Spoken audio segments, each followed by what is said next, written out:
Reverend Eugene Rivers, who many of you remember from last year. And in fact, he has, I think possibly in this room, the longest, if not the longest, but one of the longest associations with the journal. He was telling us over dinner last night that he's been reading it really since its inception. And I won't mention the full title of the first issue he came across. It would be rude, but it involves, as you can imagine, something rather explicit and the word phenomenology. That's because it's bad French philosophy, and we're certainly not going to have any of that today or going forward. But I just want to say one or two things about Eugene. I mean, from the program you can see just how many things he's involved in. He's a pastor in the Black Pentecostal churches. He works in Boston with gangs and the police, mediating constantly between them. And really he is both an intellectual and a man who is deeply rooted in the communities that he works with. And one of the most important things he's done is to try and remind intellectuals of their responsibility, and that will be the topic of his talk today. And I just want to quote from something he wrote in 1992 in the Boston Review. The title of that piece was "On the Responsibility of Intellectuals in an Age of Crack." And he's got this paragraph, or this quote I want to read to you, which I find incredibly prescient and in fact prophetic. So he talks about essentially the social death of communities, including black communities, and says, but unlike the social death of formal slavery, this new social death, he writes, is fundamentally spiritual, rooted in the destruction of faith and hope. In a world without faith and hope, history and identity are themselves divested of meaning. And so, as the Christian philosopher Cornel West has argued, the future is transformed into a spectacle of nihilism and decay. It is, in the end, this profoundly spiritual nature of the current crisis that gives it its unique historical character. Quote. And I think what was true in the early 90s seems to be true today, and I think even more so. Right? So this is already a critique of identity politics. This is already a critique of pitting people against one another based on either race or gender or sexuality or religion or anything else. So I find those words incredibly important. And so without further ado, please join me in welcoming Eugene Rivers.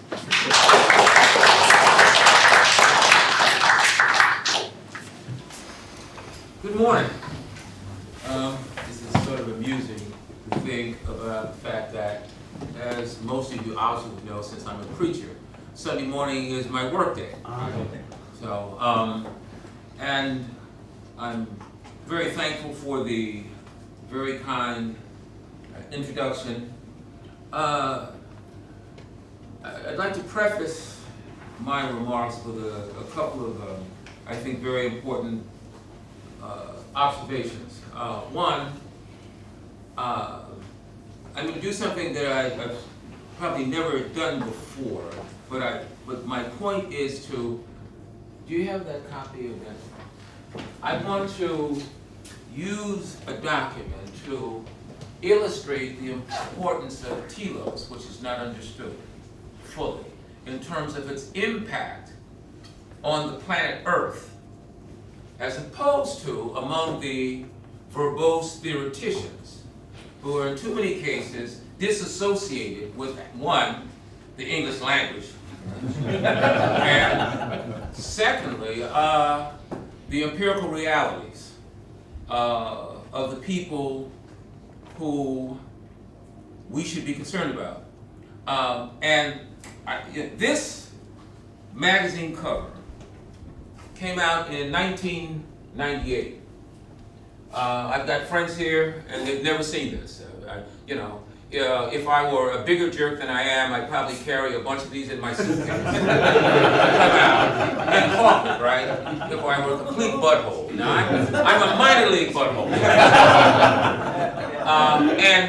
And the relevance of this is that, as a direct result, to a significant degree, of the influence of the Telos Project in the black world, unbeknownst to you folks, there has been a subterranean movement that's been organized and facilitated by the creative work of Telos, which resisted the ideological, inflexible dogma of some obsolete Marxian categories, either in its English or French versions, right? And so I want you to sort of appreciate the fact that landing on the cover was a result of taking a political theology of Pentecostalism and applying it as a form of liberation theology with an emphasis on serving the poor concretely. There are two major categories that one should consider in this context. One, it is a political theology that has a radical pneumatology, a radical theology of the spirit. All right, so that's a key concept, which is a political concept. That's known. And secondly, it's very important. Secondly, so we have a political theology of the spirit that animates a incarnational theology that says if you're black, put your hips with your lips, right? If you're talking, there should be praxis in the non-stupid sense of the term, right? The New Testament says that by their fruit you will know them, right? And then here again, if I need Marxist jargon, right, I have to talk about praxis, which during the 90s just wore me out. Everything was praxis. I mean, each decade's got some simple-minded gibberish that everybody sort of circulates, masquerading as theory, when it's just poor English, right? You just can't speak the language clearly. And so there was a political pneumatology, right? So that's a key concept. And for the left, there must be an engagement with these categories for reasons that I'll outline in my remarks that will contribute to us mattering. You see, the right and the powers that be, right, treat much of the passes for the left intelligentsia as and this is a fascinating thing about this, right? See, it's one thing to be wrong, but it's worse to be irrelevant. The great crime is that you're irrelevant. At least if you're wrong, I'm going to engage you and give you the respect and decency to engage you. Because in your bad ideas, there's something there that you advocate that is worthy of a response as a respected adversary, as opposed to simply being a pathetic loser who is guilty of the crime of irrelevance. Telos has been remarkably important to me because I start in 70, and there was the phenomenology of blank, one of these early editions, right, which I was willing to forgive you people for because I said, there's some other important stuff. As a result, I followed Paul's work because it was very interesting. There was such a boldness to challenge, shall we say, the ideological hegemony of mechanistic, reductionist forms of Marxism. And the boldness was actually, in fact, I'll tell you this is interesting, man. See, Paul Piccone, Sicilian, yes? No, where was he from? Abruzzi. Well, I'll put it this way, it felt black. There was something. Okay, Sicilians are black, so it felt black, right? So my man, Piccone, I said, oh, this is amazing. This is almost like a black dude, right? He's slapping everybody, right? And it was actually quite refreshing, right? So I said, wow, this is actually quite very, he's got that rhythm, and he takes no prisoners, and he would not suffer fools well. So he reminded me of an old black preacher out of the South who would not brook nonsense. And so this was actually very, very important. And so I'm prefacing my remarks to sort of outline for you the importance of the project, which has not been completely understood because, when I get to Harvard, and Ken Johnson, one of my co-conspirators, and we've been doing this thing forever. And when we're at Harvard, we've got the Telos stuff, and there was one sort of amazing edition. I'm pretty sure it was 1976, right, where you published Alvin Goulner on the revolutionary intelligentsia. I just fell in love with that. It was a brilliant essay on revolutionary intellectuals, right? Now, Goulner dropped the ball because he didn't understand the religious roots and the theological, the political theological dimensions of revolutionary intelligentsia. And had he read Michael Walzer's Revolution of the Saints, he might have corrected that. But that's okay. Goulner, he did the best he could. It was a fascinating essay. And these black intellectuals at Harvard, who were these just ridiculously intelligent people who were Pentecostals. I want to get to that. Pentecostals. Right, was absolutely astonishing. And so there were a group of intellectuals that followed the work that we did. And this became, from a Telos influence, this became the signal document that led to Bush's faith-based initiatives.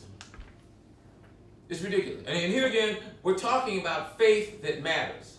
May not necessarily be right, but it's getting a significant hearing. And for a black Pentecostal who's conservative on the things that we're conservative about, to be lavish with this image, right?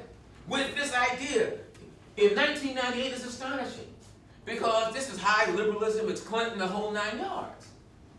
But the idea that a post-secular framework can provide the basis for substantive policy initiatives was actually pretty amazing. Now, second item, and in fact, I'll say, only because I love you guys am I doing this, because I've had this stuff around for 21 years and I ain't showed it to nobody ever.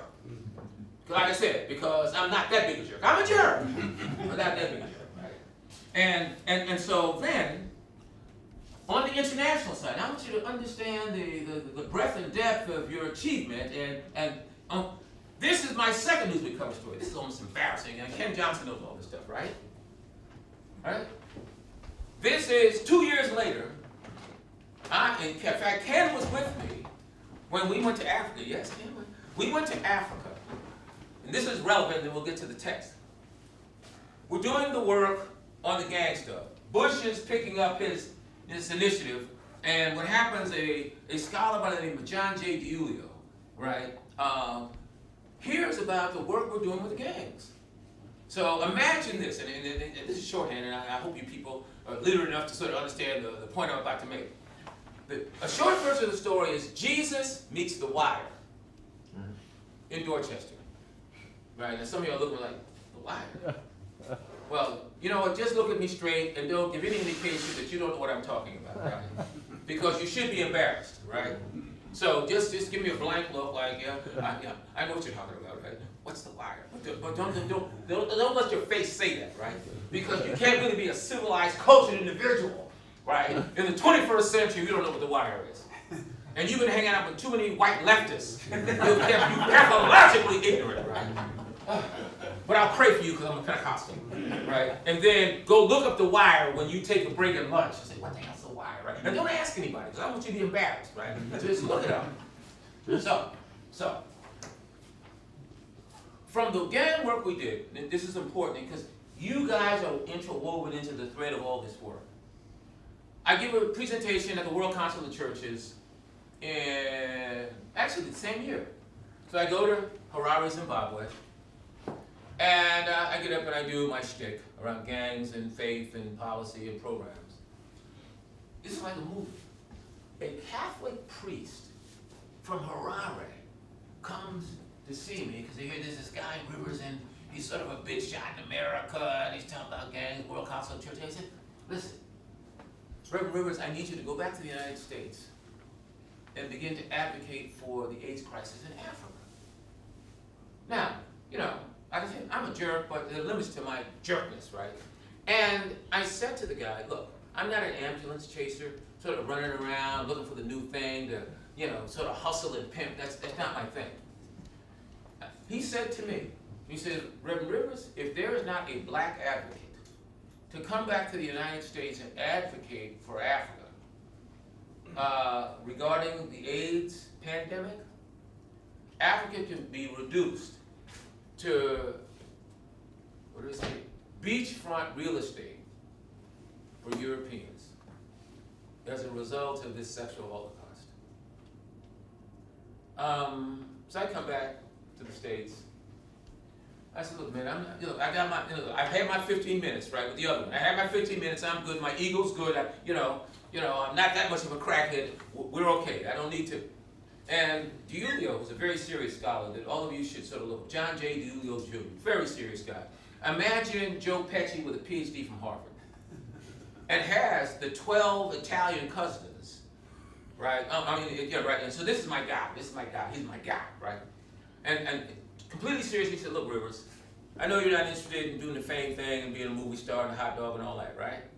But if there's not someone who stands up and advocates in humanitarian grounds that has the moral authority that you have because you stayed put and did your job and are in the hood, this is not going to happen. So I'm really not, all right, man, if you say so, right? An open letter was written to all of the black intellectual leadership, which was an extension of what I'm going to refer to in the article that you cited. Astonishingly, as a result of that, there was an international mobilization that resulted, and this is in the article, in a special session of the Security Council hosted by Ambassador Richard Holbrooke at the United Nations, at which Homeboy was a guest on the floor of the Security Council, and from which George Bush developed the PEPFAR program for dealing with the global AIDS crisis, which was the most substantial intervention on the AIDS crisis by the Republican dude who screwed up with the war, got that, right? And transformed the entire international discussion, because the issue that only a black preacher could put on the table was the idea, the revolutionary idea, that the poor had agency. This is here, I'm about to take y'all someplace. Hence, behavior could not be disconnected from structural, macro-structural, factors. In other words, African men cannot rape 12-year-old girls, right? Infect them with this disease, right? And not be held accountable. And so I was the only one, actually, in the world, which is, as I think about it, it's crazy to me, right? It said publicly, there's no way that Africans can talk about being oppressed and colonized and imperialism and then rape your 12-year-old daughter and get a pass. And obviously nobody white could say anything like that easily. And I went to Africa, wrote an open letter, and said sexual promiscuity may result in reducing the black community in Africa to a biological underclass. That hit so hard that it had reverberations around the planet. And here again, very basic. It was a political theology that animated this humanitarian impulse to do the right thing, working in collaboration with others. And so I go and I say all this to outline and express to you the significance of the project and the pretty remarkable future that you have in terms of helping to reframe in a new way how we are to think about politics. You guys, you've got more going for you than you recognize, right? And the Bible says a prophet has no honor in his own country. So you're not, it's hard for you to imagine because you've been so close to it. Mary, it's hard for you to understand the revolutionary character of what you achieve, and things are crazy. There are 600 million Pentecostals in the world. And when my boys start reading your stuff, boy, I'm telling you, the world's going to be in a difficult situation. Right? Right? DiIulio called Pentecostalism the soft power of the West. Deep concept. Say, no, last thing you want is a black man reading a book. That's a problem. And don't let him be a Pentecostal because he believes in the spirit and the power of God. So unlike those secular people who have no future or hope, that dude's all lit up and ready to go. And so I made my pilgrimage down here. I will do it every year because I am totally in. Sidebar, I have a meeting with Bluebrook's people. That's a whole, right? Later on today, but that's another discussion. But I salute you. I salute the project. And so we will, and like I said, this is the first time in my life I've ever brought these things out. I'll let you see later, Doc. To make a point. So, with that said, and I gotta see, being a preacher, I gotta watch the clock. So I've got 30 minutes. How long have I been going? I gotta be careful. Because the preachers, it takes them 15 minutes to clear the throat. But because I'm a Pentecostal, I believe in miracles, which actually you have to do. You know, look, it's a miracle that as a black man, I don't want to kill every white person in the world. Or black people. So let me tell you something, white people, if you're an atheist, you better believe in God and fight God. And we're not coming for you. Because we come for you and we have nothing to lose anyway. So it's not like, you know, we're going to get any justice if we don't do it. So I'm going to get my ass kicked and you're going to shoot me 12 times and tell me I'm arrested, right? Let me do something to merit it. And so I want you to think about that, right? See, it's a deep thing. You see, it has been black people's devotion to the sacredness of life based in a Christian worldview, which has facilitated their ability to discipline their impulse for despair and nihilism. And without that as the philosophical basis for their existence, y'all would have hell to pay. And then, think about it, right? If the black dude ain't got nothing to lose, let's go out in a blaze, let's drive up a truck, you know, outside some building where y'all are out there being important big white people and blow the damn thing up. Well, no. So you atheists, thank God, because you can drink your lattes and talk high theory and be completely irrelevant in complete security that no one will disturb your irrelevance. Okay? Well, I'm hot today, No, and see, I had these ideas floating around my head around 4:45. I looked up at the clock, right? So I'm trying to figure out how to cut and paste this thing, right? And so, you know, so I'm feeling pretty good today, right? But here again, you guys have been speaking during my work hour, right? So I'm supposed to be doing this anyway. So it just so happens, right, that for you non-believers in here, right, the Lord's going to bless you today. So because you've now heard that you've got a reason to thank God, the God you don't believe in, because you ain't got the common sense to understand that there is a prime mobile and modem that keeps your breath in your body. And because I'm black and I thank God because I got breath in my body, I praise Him every day. All right, now I'm going to, everybody say amen. Amen. Even if you don't believe it, just say amen because I said it. Amen. All right. Okay. In 1967, Noam Chomsky published an essay in the New York Review of Books on the responsibility of intellectuals. Written in the midst of national turmoil surrounding the U.S. intervention in Southeast Asia, the essay raised a number of disturbing questions about the relationship of intellectuals to power and about the moral and political requirements of the pursuit of truth. Chomsky was inspired by a series of articles by Dwight MacDonald in the journal Politics.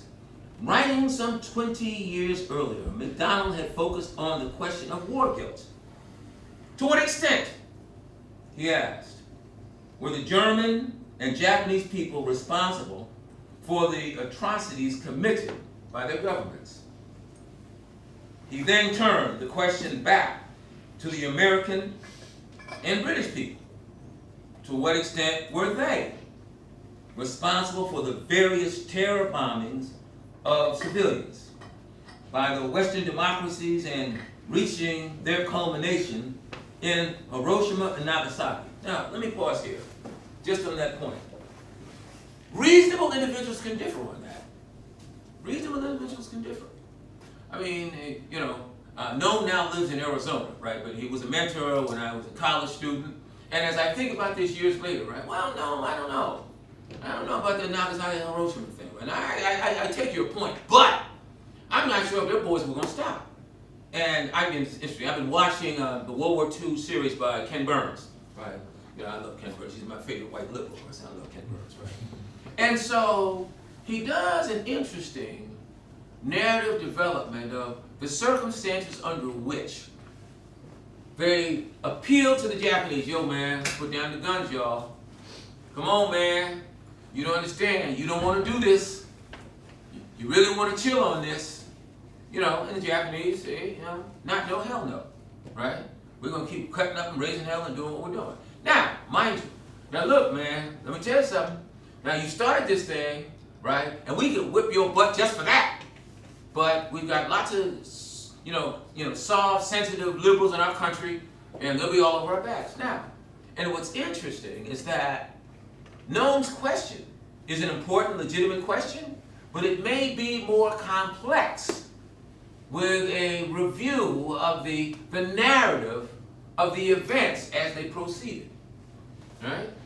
Because the Japanese weren't giving it up, right? And the United States was hammering them. They were hammering them, right? They said, we're going to... And then there was the other ethical question the other way. How many American lives should we continue to sacrifice in a situation that we didn't start, right? And that was a legitimate question. And so the tough call was made, right? And here again, reasonable individuals may differ. But my point is, I'm a Chomsky kid at the time, and it was a powerful, attractive, and Chomsky was the king of the universe during this the Vietnam War, right? So I just want to flag that to suggest that even with such grandeur, there are nuances and issues are complex. Okay? Chomsky pushed Donald's question further. What, he asked, are the special moral responsibilities of intellectuals, given the unique privileges that intellectuals enjoy in Western capitalist democracies? His answer was that intellectuals have a responsibility to speak the truth and expose lies, and a duty to see events in their historical perspective. Chomsky's claims about the Mandarin status of opinion-forming elites and about the elementary obligations that come with status have lost none of their relevance. But circumstances have changed, and those changes carry important implications for the precise character of our current obligations. Now, that was written in 1967. We live in a different universe. If things had changed in the preceding 20 years, what could that possibly mean in an age of, as Ross Douthat said last Sunday, right? An age of complete decadence. What's the moral responsibility of intellectuals? How do we think through our obligations? And Telos, you're in a unique position to raise the contrary questions that no one will raise on the left, right? And as a result of that, you then have the moral authority to challenge the conservatives. Because both camps have to be challenged with regards to their respective forms of idolatry. Powerful stuff. When I read Chomsky's political and historical essays, I was a young Christian intellectual struggling to understand the role and responsibility of the intelligentsia in an advanced industrial society. Chomsky focused on foreign policy and posed his questions to a predominantly white elite academic policy-based intelligentsia. At that time, I do not recall, this is an important point for me, reading any significant discussion or critical notice of the issues he raised in any major black scholarly journal or book. And this is a very significant thing, right? And it has sort of biographical significance because here's this black Pentecostal kid, right? Walking around, you appreciate this, right? With his tattered edition of The Problems of Freedom and Knowledge, American Mandarin, American Power of the New Mandarin. This is crazy. Talk about a crazy life, right? Problems for reasons of state. So the collection is 4 essays. So I'm a one black kid in North Philadelphia, walking around, sitting up in a White Tower restaurants, 2 o'clock at night, underlining, Chomsky and they're studying meticulously every footnote. See, the footnotes blew my mind. I said, damn, this dude didn't write everything in the world. Damn, right? No, it's fascinating. And there was, and this is sort of an autobiographical point, the level of alienation that I experienced. Yeah, I'm a 20-year-old kid reading this stuff. Nobody black in the world is reading this damn stuff. Nobody.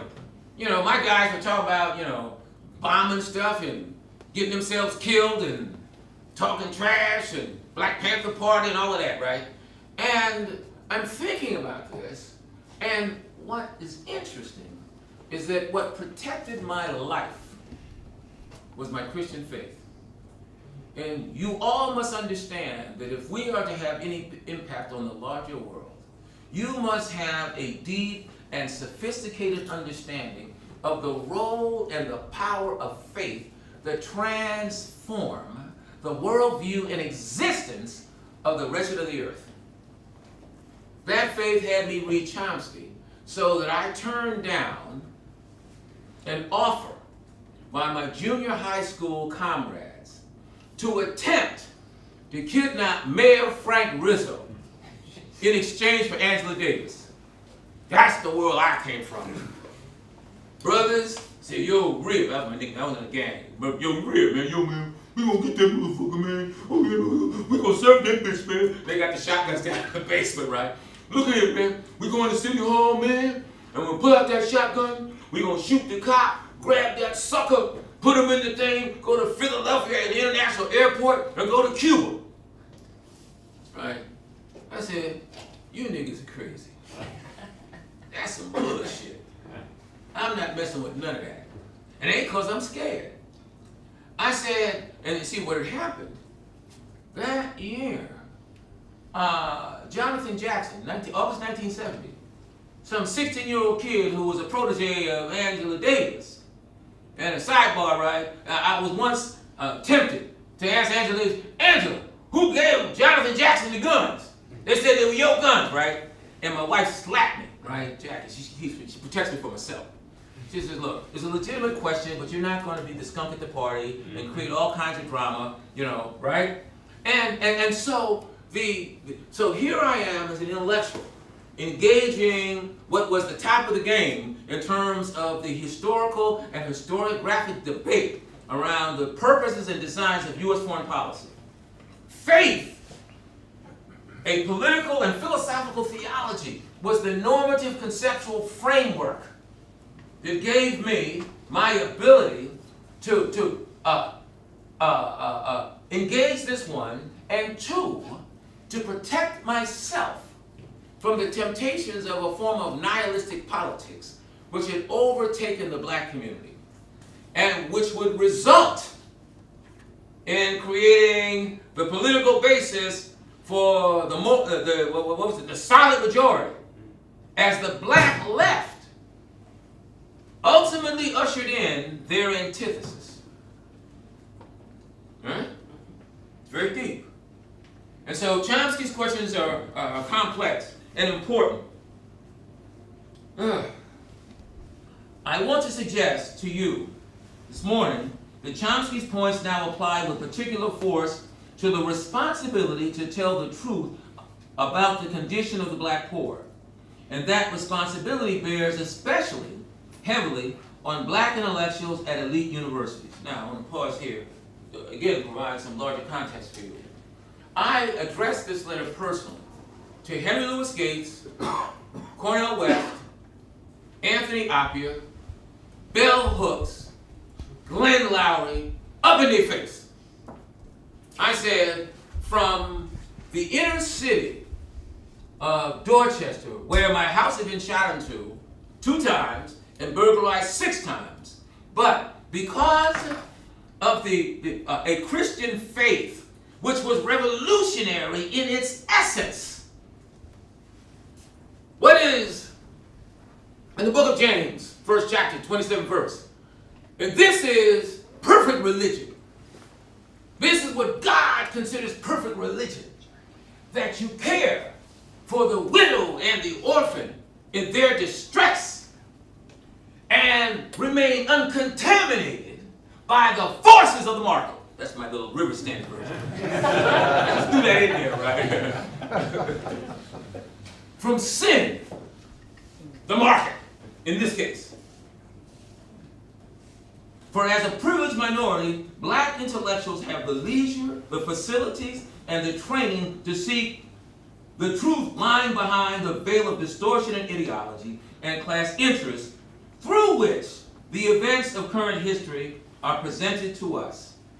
Right? So, this letter was published in the Boston Review.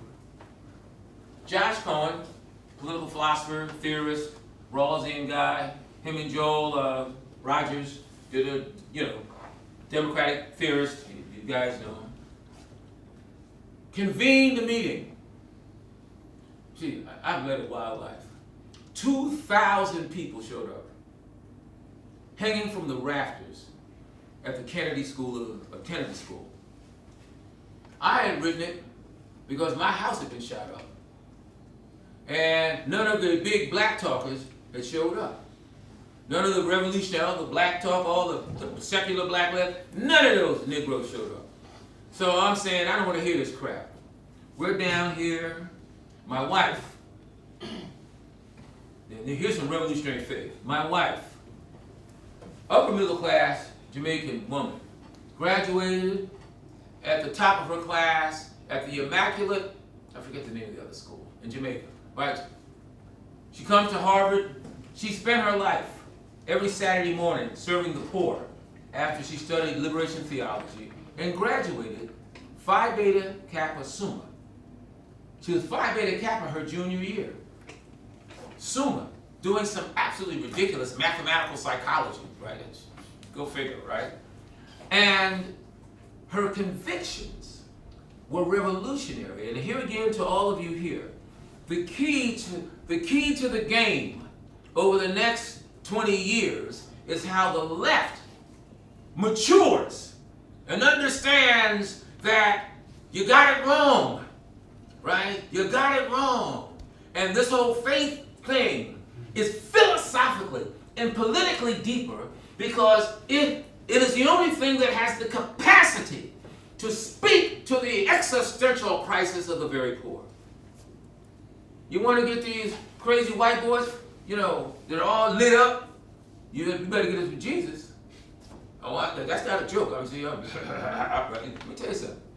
Those alienated working class white men need to have a vision spoken to them that says that they're a human being and not just a pathetic loser asshole with bad teeth and a bad attitude.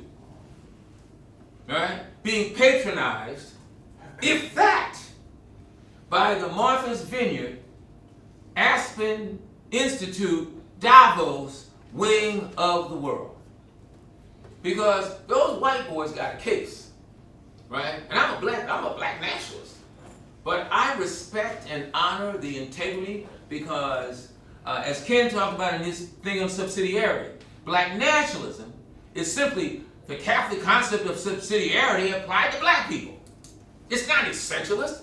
I don't need an essentialist thing to justify the fact that I'm a community because I didn't have any other options and the black church was the source of moral and cultural authority. And I love everyone. In fact, I'm working with some black preachers who are going to identify a poor working class white neighborhood to go do outreach to angry white males to let them know that they're loved and respected. Now this is a deep thing here. And it will take that kind of revolutionary commitment to have some black dudes go deal with some cats that are actually racist. Some of them said, I don't like your nigga because you're a nigga. Now the reason I don't like you as a nigga is that I think that people think you're better than me. And because of my own inferiority complex, I think you're better than me. And I haven't been loved. All right. I got 10 minutes. All right. Does that sound right? 10 minutes? Yep. Okay, good. Thank you. That's good. Fucking white man over watching the time. All right, so I've got this last section, which is the description of the nature of the crisis which extends now. Now I have a whole Mike Davis section, but we can't get to that today, right? Okay, get this, y'all. Today, more than 10 million Americans now face a crisis of catastrophic proportion. And let me tell you something, you young white people, you young ones, right? Resist the temptation to become insular and white in a xenophobic parochial way. Resist that temptation. There's a temptation to get caught up in a lot of theoretical mumbo-jumbo that has no intrinsic analytical conceptual utility. Beyond showing off, in front of your latte in a cafe and pulling out your completely irrelevant Foucauldian Demal, Derrida, right? Lacan, right? All of that, right? That's all bullshit, right? That's all bullshit, right? That's not serious, right? No, I just had some, oh, that's so embarrassing. Oh, how can you say that, right? It's true. Right? All right, let's go. All right, I'm at 10 minutes, right? Get this, y'all. Life in the major post-industrial centers in the United States is generally poor, nasty, brutish, and short. It is often a choice. Watch the life now. A choice between suffering and abject misery. Those are the options. Outside of faith and a source which is cognitive and existential transcendence. Life, that's our choices. The prospect for black males are perhaps a bit more exciting. There is, of course, death due to homicide or drug-related HIV infection. And then, good news, there is incarceration, which provides an opportunity to refine the skills required for a career of criminality. Gets better. In all this horror, there is a certain depraved consistency. For the persistent poverty of black and brown urban poor serves a variety of ideological functions. Black people are useful whatever condition they're in. If they're good, they're an exception and to the rule. If they're bad, I told you so. They can't win for losing. Or if they are excellent, it's obviously affirmative action, and we need to eliminate that, right? And it was a great thing with Jackie. Jackie didn't know nothing about no affirmative action, right? And it's my wife and I are driving around, right, about maybe 9 months ago. We were driving around, right? I don't know why it jumped to my mind, but it's River's mind, right? So anything jumped to my mind, right? So I said, sweetie pie, what was your SAT score? Right? And, she's just very humble. 1560? I said, whoa. Out of a 1600 system, your SAT score was 1560? I said, child, that's illegal. How do you, 1560? That's like a perfect score, baby. What are we doing here? Right? My point is, there are these examples that have existed of black excellence, but the polarization is so bizarre that if a black person performs, you can't win. If you're a criminal, lock him up and kill him. If you're excellent, well, that was affirmative action. All right? So I just want to give you a picture as I bring this thing in. In all this, there's a depraved consistency.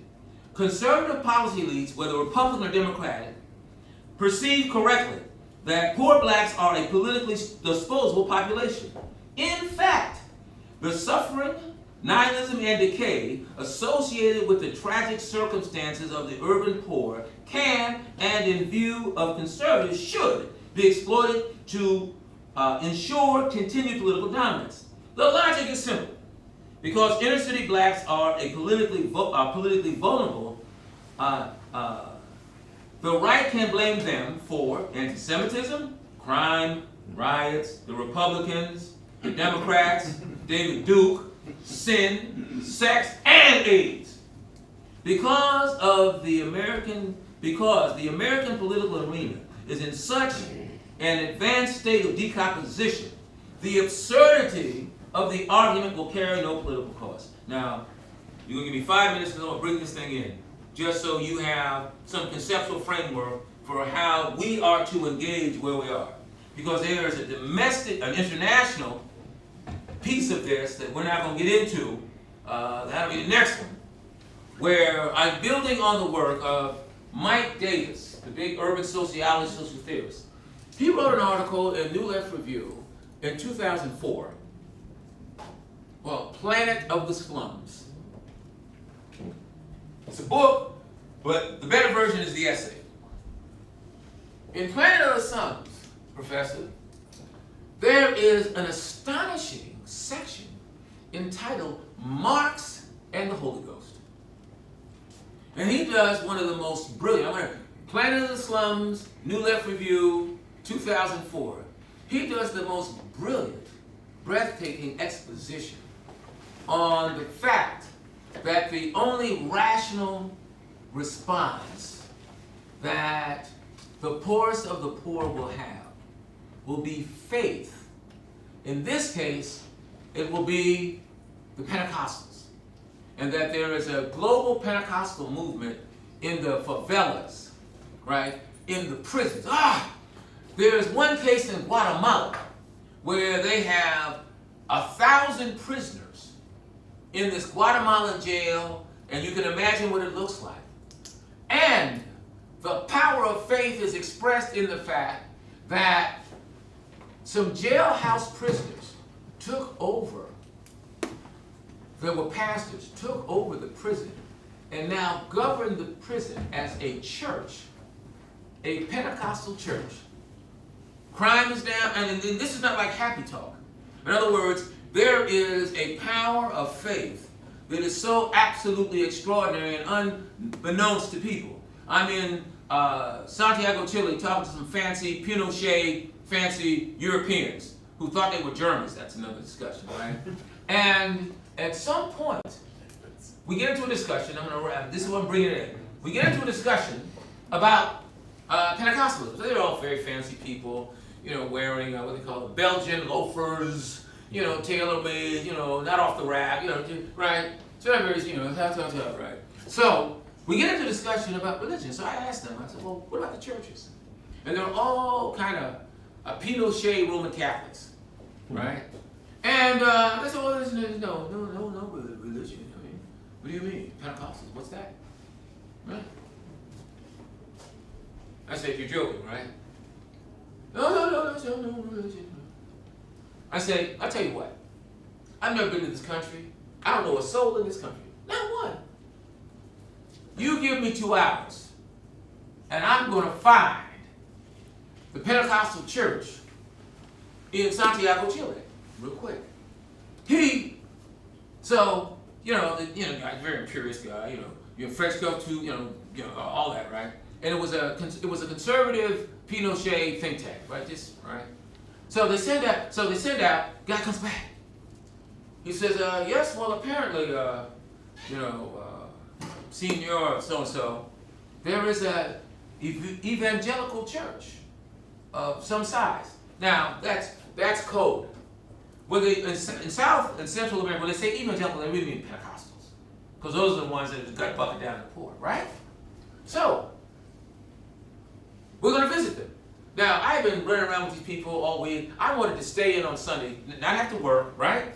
And watch CNN and some football games. What was it? I was in a Ritz-Carlton hotel. So, man, I'm not going. Shit, I'm going to lay back, man, order a steak. They said, oh, no, we're going to church. So these guys show up. We go to the church. This was the teeny church, 500 people. And there were all these Mapuche Indians from the mountains. And all little teeny people, hallelujah, hallelujah, right? And it blew the people's minds. It's an important point, right? So then, the father of the pastor says, there is one of my Pentecostal brothers yesterday, you gotta come to church tonight. That's how. I go to church tonight. So, they come pick me up and disturb my rest, and I had to go out to this damn church, which was a factory building. We walk into this poorly heated building where the pastor sat on the pulpit in his overcoat. There were 20,000 people on a 6 o'clock service. And these Mapuche Indians up there just praising the Lord. Then they insisted that I come up because my bishop was a friend of that guy. The point is obvious.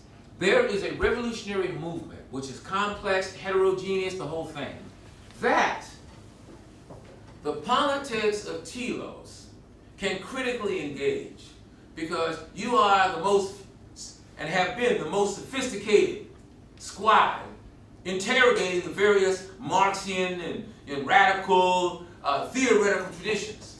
And you must understand the importance of that. I'm bringing this in. This is it. I won't read you the portions of Mike Davis. I will simply encourage the young people.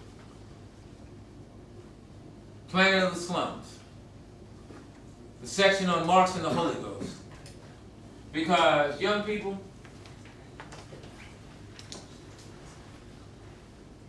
we are now in a post-secular epoch.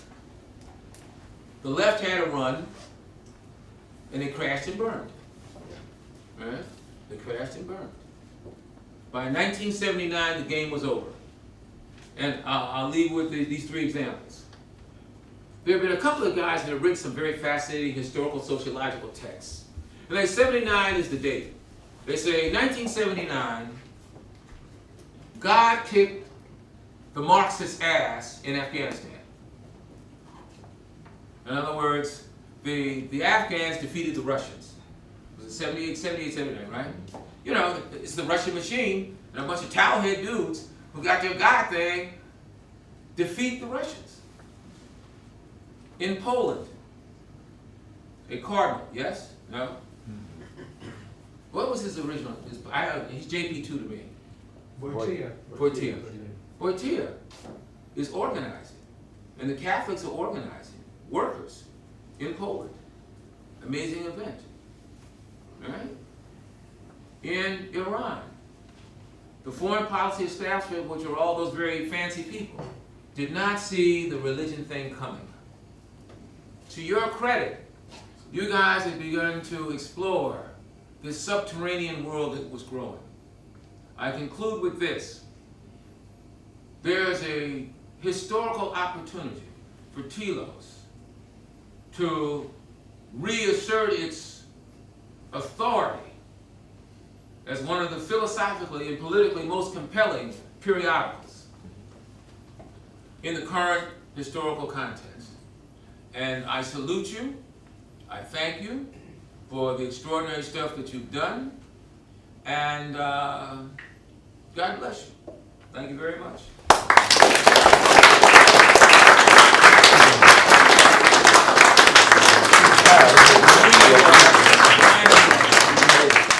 Use the hour. Oh, did I? Yes. Look at that. You know what I'm saying? Bring the black guy in. It burns up all the time. This is how 30 minutes turns into 60. It was Is that true? Is that It was absolutely magical, and I think I don't have to speak on behalf of myself or the team. I think everyone, just thanking you for your incredible generosity and this, vitality that you've injected this morning. And can I thank you for being such a good friend of Telos? So please join me in thanking you.